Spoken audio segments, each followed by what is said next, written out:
But obviously I went back to school, just the distraction of school and like all the things I was involved in and being around people constantly because I lived in a sorority house with 46 other girls, and then I, went out and had just such a great time.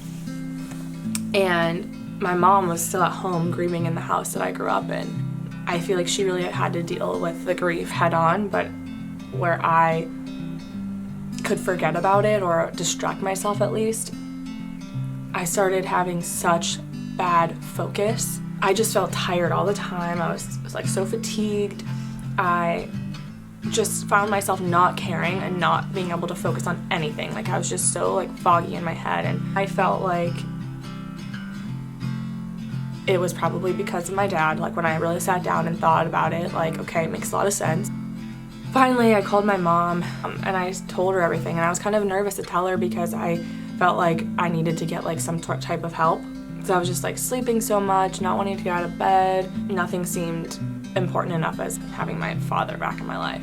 And I remember we had a long conversation, and I honestly think I told her everything. I was just like, I don't feel good. I'm constantly tired. I don't care about work. I can't focus. I don't know what to do. She called me back and was like, listen, I've been thinking maybe it's time to talk to your doctor about going on some medicine. Like maybe you need some antidepressants, and maybe this is just a time in your life that you're going through, that you need this, and then later on down the road, you won't need it anymore, but I think it can really help you. She also recommended I start talking to someone, so I did start talking to someone at school on campus. I mean, I don't remember it being like overly insanely helpful, but it did help because obviously I wanted to be able to talk about it in some capacity and not feel like guilty or bad about that. I ended up going on antidepressants. When I was at the doctor's office, I told her everything, and I wasn't expecting this, but I just started bawling my eyes out uncontrollably, and she was like, okay, like let's definitely get you on something. And I started that, and I was on some antidepressants for a couple of years, and then I decided, down the road that I didn't need them anymore. So I eventually did wean off of them, just because I really don't want my body to be reliant on anything, and I don't think that I needed it. At one point, I didn't need it anymore. The most interesting part of the healing journey or the grieving journey is that like one day people just stop asking about it, and people know that you're the girl with the dead father, and they just stray away from you and don't bring up topics that could potentially like evoke emotion or evoke, I don't know. They purposely kind of like tiptoe around you. I mean, I get it because I would probably do the same if I wasn't in the shoes I am now, but I feel like most people want to talk about their loved one. No matter who you've lost in your life, most people want you like to talk about their loved one. Like I love talking about my dad because I'm so proud of him, and I love where I come from and my heritage, and I'm an Irish citizen because of him, and I'm just proud of that. And like he is my dad, regardless of if he's here or not. He is. He's always going to be with me. Obviously I want to keep him alive in spirit as much as I possibly can, and I know he's looking over me because I see him everywhere. I see the number 927 all the time, and that was his birthday. I see it. I literally look at the clock at 927 all the time. I see it on houses. I see it everywhere. I know he's watching, and I know he's guiding me, and like I can feel that, but I want him to be as present as possible in my day-to-day life too. So I think, two things are true. One, grieving and healing never stops, and just because you're grieving and healing doesn't mean that you can't open yourself up and allow other amazing, beautiful things to happen. It's not going to not suck one day. You're gonna have amazing days, and you're gonna have days where you really freaking miss them. You're gonna have days where you feel like you've forgotten their memory, and that's fucking scary. Like, no one wants to feel like their loved one is slowly fading away. That's a really scary thought. The healing process never goes away, but you will someday feel more at peace with it, because I still always want to talk to him and want to talk about him and find ways that his loss has impacted my life.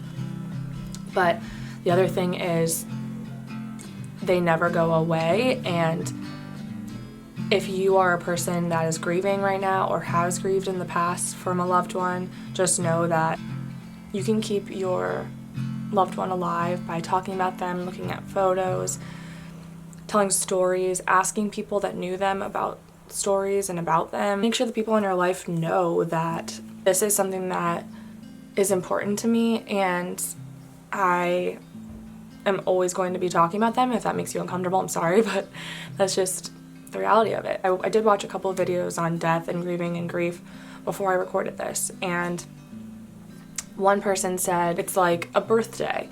You celebrate that single day every single year. So why should we stop celebrating our loved ones just because they're not here? Every single year, there's a few days that I think about my dad a little bit extra. I think about him on the day he passed.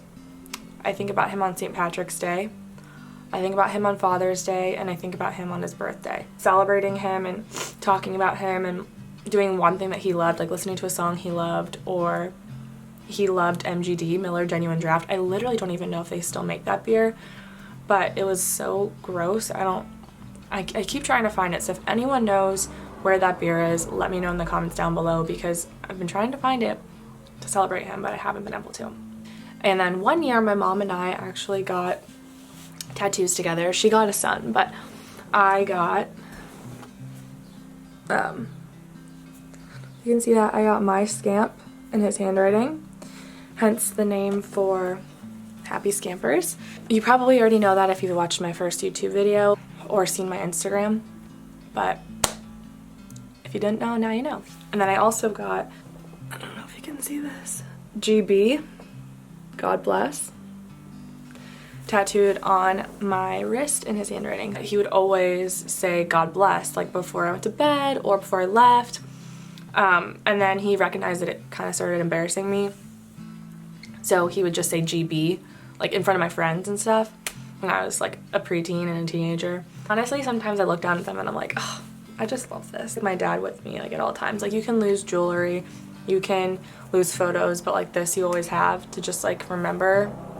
And I forget I have them most of the time, but then I look at them and I just get really happy. This video may be not what you're expecting from this channel, but I just felt really called to share it, and I dreamt about sharing this, so I just felt like, okay, I'll do it. I was really hesitant at first to share this topic because I really did not want people to think that I was asking for attention or for pity.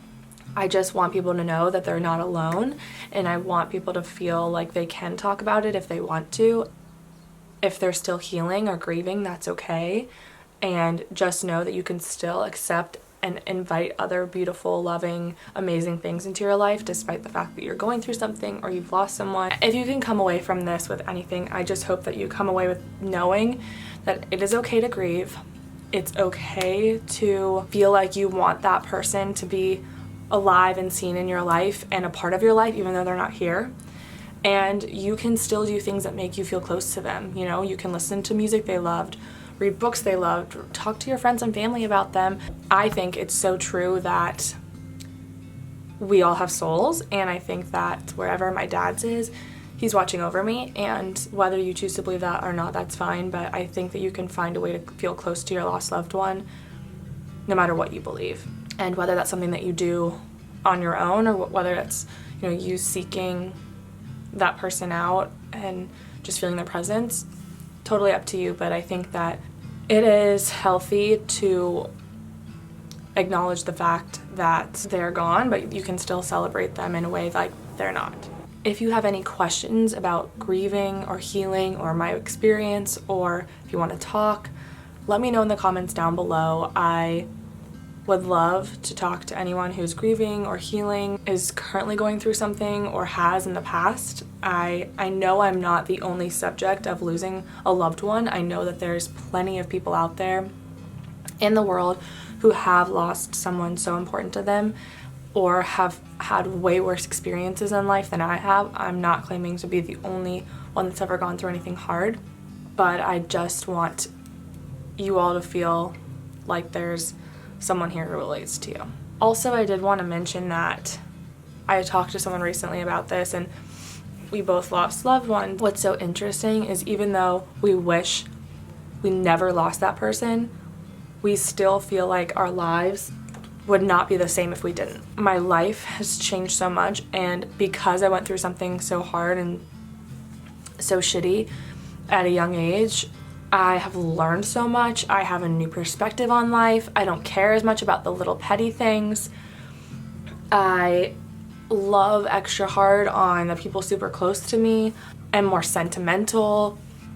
I don't know. I think it's changed my life in a way that I would never have asked for, but I think I'm definitely stronger because of it. Now I know how I can pick myself up out of things if trauma occurs. There's also a downside to that. I sometimes feel like it's not worth it to be upset about little things. I just see things in such a different perspective now. Just know that that is okay too. You're going to have good days, bad days, happy days, sad days, and it's okay to still miss them while experiencing joy. I know that my dad would want me to be so happy and to be doing what lights my soul and my heart on fire, and I'm trying to do that. Thank you so much for watching this video if you've gotten to the end. I really appreciate you all being here and hearing out my story. If you like this video and you want to see more from me about my journey of healing myself and coming into my truest, most authentic self while we all become our truest, most authentic selves, please hit subscribe down below. Click the little bell to get notifications every time I post a new video, and I'm just happy to have you all here. Please let me know what you want to see from me. I want this community to grow, and I just want us all to be here for each other, make some really soulful, deep connections with everyone. So thank you all for listening, and I'll see you again soon.